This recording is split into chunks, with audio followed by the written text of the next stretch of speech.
ಕರ್ನಾಟಕದ ಮಹಾಜನತೆಗೆ ನಾನು ಮಹಾಜನತೆಯಲ್ಲಿ ಕ್ಷಮೆಯನ್ನು ಕೇಳ್ತಾ, ಕಡೆಯದಾಗಿ ಮೊನ್ನೆ ನನ್ನ ಮನೆಯಲ್ಲಿ ನನ್ನ ತಾಯಿಯತ್ತ ಬೆರಳು ತೋರಿಸುವಂತ ಒಂದು ತುಚ್ಛ ಹೇಳಿಕೆ ಕೊಟ್ಟಿರುವಂತ ಪ್ರದೀಪ್ ಈಶ್ವರನಿಗೆ ನಾನು ಅವನದೇ ಭಾಷೆನಲ್ಲಿ ಕಡೆಯದಾಗಿ ಉತ್ತರ ಕೊಡ್ತೀನಿ.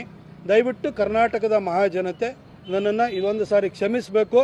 ಯಾಕೆಂತ ಹೇಳಿದ್ರೆ, ಕಲ್ಲು ಬಿಸಾಡಿರೋ ಹಣ್ಣು ಕೊಡೋದಕ್ಕೆ ನಾನು ಮಾವಿನ ಮರ ಅಲ್ಲ, ನಾನು ವಾಪಸ್ ಕಲ್ಲೇ ಬಿಸಾಡಬೇಕಾಗುತ್ತೆ. ಪ್ರದೀಪ್ ಈಶ್ವರನಂತವರಿಗೆ ಇದು ಅರ್ಥ ಆಗಲ್ಲ. ಹಾಗಾಗಿ ಅವನ ಭಾಷೆನಲ್ಲೇ ಇವತ್ತು ಉತ್ತರನ ಕೊಡ್ತೀನಿ. ಪ್ರದೀಪ್ ಈಶ್ವರ, ನೀನು ಕತ್ಲಲ್ಲಿ ಕಾಣಲ್ಲ, ಬೆಳಕಲ್ಲಿ ಹೊಳೆಯಲ್ಲ. ನೀನು ಚಿಕ್ಕಬಳ್ಳಾಪುರದ ಗೌಡ್ರುಗಳು ಸುಧಾಕರ್ ಅವರ ಬಗ್ಗೆ ಒಂದು ಸಣ್ಣ ಮುನಿಸಿಂದಾಗೆ ನಿನ್ನಂತ ಒಬ್ಬನ್ನ ತಲೆಕೆಟ್ಟವನ್ನ ಗೆಲ್ಲಿಸಿದೀವಿ ಅಂತ ಅವ್ರಿಗೆ ಅರಿವಾಗಿದೆ. ನೆಕ್ಸ್ಟ್ ಟೈಮ್ ಗೌಡ್ರು ಬಲಿಜರು ಎಲ್ಲ ಸೇರಿ ನೀನು ಬಡದೋಡಿಸ್ತಾರೆ ಬಿಡು. ಆದ್ರೆ ನೀನು ಮೊನ್ನೆ ನನಗೆ ಹೇಳಿಕೆ ನನ್ನ ಬಗ್ಗೆ, ನನ್ನ ತಾಯಿ ಬಗ್ಗೆ ದೃಷ್ಟಿಯಲ್ಲಿಟ್ಕೊಂಡು ನಿಂದನಾತ್ಮಕವಾಗಿ ಹೇಳಿಕೆ ಕೊಟ್ಟಿದ್ದಿಲ್ಲ. ಅದಕ್ಕೆ ನಿಂದೆ ಭಾಷೆಯಲ್ಲಿ ಉತ್ತರ ಕೊಡ್ತೀನಿ ನೋಡು. ಪ್ರದೀಪ್ ಈಶ್ವರ, ಮುಳ್ಳಂದಿ ಮುಖ ಇರುವಂತಹ ಕರ್ನಾಟಕದ ಏಕೈಕ ಕಾಮಿಡಿ ಪೀಸು ನಿಮ್ಮಪ್ಪಂಗೆ ಮಾತ್ರ ಹುಟ್ಟಿರೋದಪ್ಪ.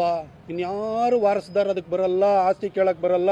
ಆ ಕಾಮಿಡಿ ಪೀಸು ಕರ್ನಾಟಕದಲ್ಲಿ ಒಂದೇ ಇರೋದು, ಅದು ನಿಮ್ಮಪ್ಪ ಮಾತ್ರ ಹುಟ್ಟಿರೋದು.